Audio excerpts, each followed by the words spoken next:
Hi everyone, Dr. Kari here once again with your weekend wellness tip. This one may be a little bit longer, but I want to go through 5 tips to help kind of counteract all the sitting that we're all forced to do right now when we're working from home. So I just want to give you guys just some great exercises that you don't need any equipment, that you can do at any point throughout the day. You can do them all at once. You can do them one by one. Just want to make sure we wake up those muscles, undo that bad sitting forward posture while we're working from home. Okay, so we are going to start with a chin tuck. You can do that standing or seated, whatever you prefer. So a chin tuck is where we're essentially just going to give ourselves a double chin. So we tend to, when we're at our computers, go down and forward like this. So we want to undo that posture. So it kind of looks like this, where you just bring your chin back towards your sternum, okay? At first, I want you to just hold that for about 3 to 5 seconds. Eventually, you can work up to even 20 seconds, especially if you've been working on a long project and if you don't have a great desk setup at home, or even down forward on a laptop. All of these are great exercises to undo that. So we're just gonna do a chin tuck where we bring our head back for 3 to 5 seconds, working up to 20 seconds, okay? Number 2, a side neck stretch. Once again, you can do that seated or standing. Looks very similar to an upper trap stretch is what we call it in the office, where you're just gonna take your head down to one side. You're gonna bring that arm, so my right ear went to my right shoulder, so my right arm came above, and then I'm just gonna do a nice light pull, and you wanna hold that for about 20 to 30 seconds, both sides. Always, always, even if only one side's hurting, you need to do both sides. So we would go down to the left with my left arm. I'm gonna just pull lightly on my head, holding 20 to 30 seconds, okay? The third one, wrist stretches. Okay, once again, seated or standing.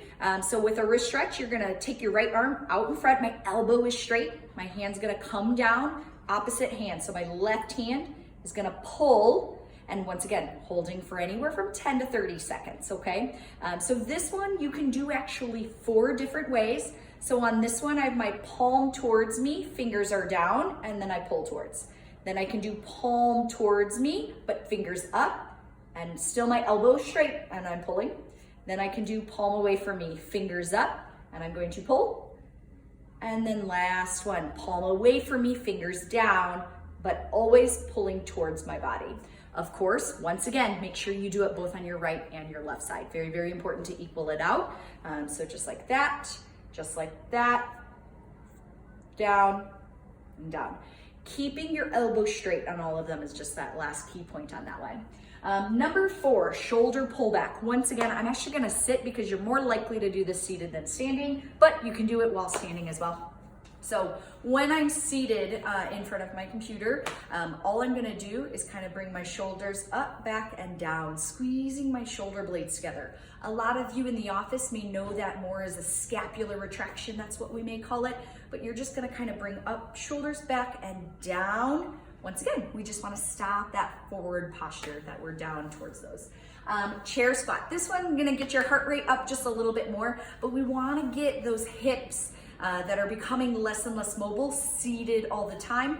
We wanna get those moving again, and then of course, get some core strength as well. So with this one, all you're gonna do is stand up out of your chair, and then we're going to act like I'm going to sit down, and then I'm gonna come back up. So I'm actually not sitting down. I'm doing a squat so that I kind of work into my quads a little bit. So hopefully you guys can still see me where I'm just sitting down, kind of my back of my thighs are gonna hit that chair, and then I'm gonna come back up. I'm gonna repeat this at least 10 times, but if that's too hard the first few times, do 1 rep, do 5 reps. As long as you're moving your body, I don't care. It'll still be very, very helpful. So we wanna just bring it down and then come back up. Arms doesn't really matter. I just tend to bring my arms forward so that I'm just doing a nice squat. My weight is in my heels the whole time, and I'm just bending, kind of sitting my butt back on my chair, and then coming back up. So there are your 5 exercises, your chin tucks, your side neck stretch, wrist stretch, shoulder pullback, as well as chair squats. I hope you guys found this beneficial. If you have any questions whatsoever on how to do any of those, or how many reps, how often you should do it, which is every day, by the way, feel free to reach out. We are still seeing patients